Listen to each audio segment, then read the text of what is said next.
Pinabulaan ni dating Pangulong Rodrigo Duterte ang isiniwalat ni dating PCSO General Manager Royina Garma na may reward system umano noong gera kontra droga.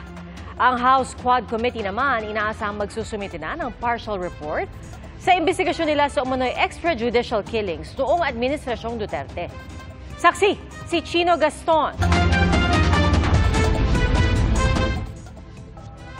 I received a call from the President, Rodrigo Roa Duterte. He needed someone capable of implementing the war on drugs on a national level, replicating the Davao model. Kasunod ng isiniwalat ni dating PCSO General Manager Royina Garma tungkol sa umano'y reward system sa drug war ng Administrasyong Duterte kung saan may pabuyang hanggang 1 milyong piso para sa mga makakapatay ng drug suspects.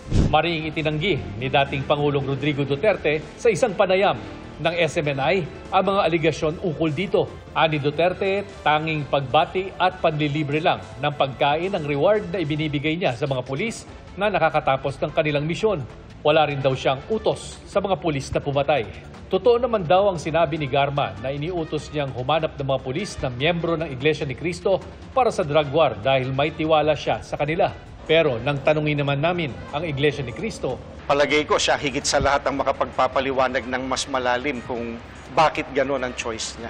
Ang aligasyon na reward system di pa raw kasama sa partial report na isusumite ng House Quad Committee sa susunod na linggo. Ayon kasi kay House Quadcom Overall Chairman Representative Ace Barbers, marami pa silang kailangang malaman gaya ng kung saan nanggaling ang pondo nito. Kasama naman raw sa report ang pag-amin ni Garma na kinonsulta siya ni Duterte para sa drug war. Ang umano'y utos ng dating Pangulo sa pagpatay sa 3 Chinese drug lords sa Davao Penal Colony at ang umano'y pagkakasangkot ni Garma sa pagpaslang kay dating PCSO Board Secretary Wesley Barayuga. Definitely may kasama dyan, no? Kung sino yung we feel that must be recommended for prosecution. Sasama namin yan kasi hindi naman a-action yung ahensya kung walang ganong klaseng recommendation. Gusto ko man sabihin, Viv, hindi pa namin kasi baka I might be preempting something. No? So we are really studying seriously kung sino-sino yung mga yan. Bukas din daw si Barber sa plano ng Senado na magkaroon ng sariling investigasyon sa umano'y EJK sa Duterte administration.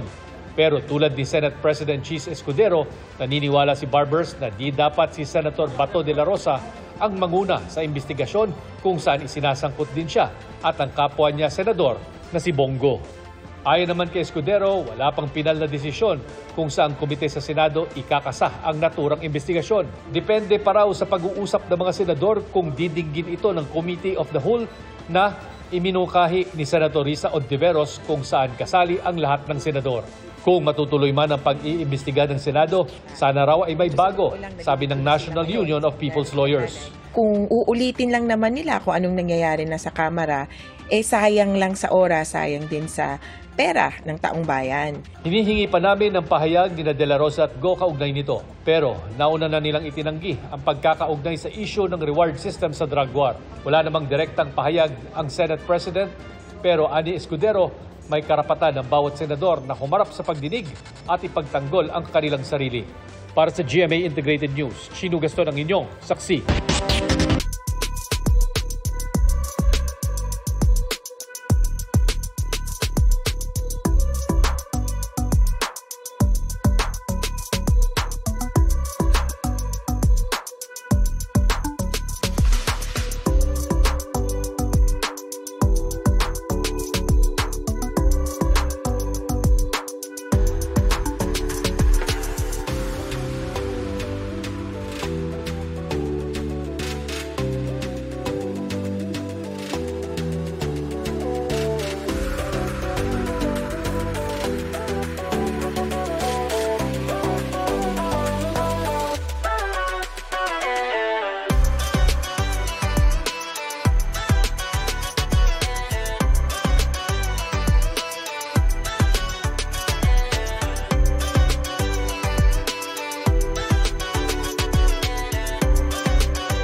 Mga kapuso, sama-sama tayong maging saksi.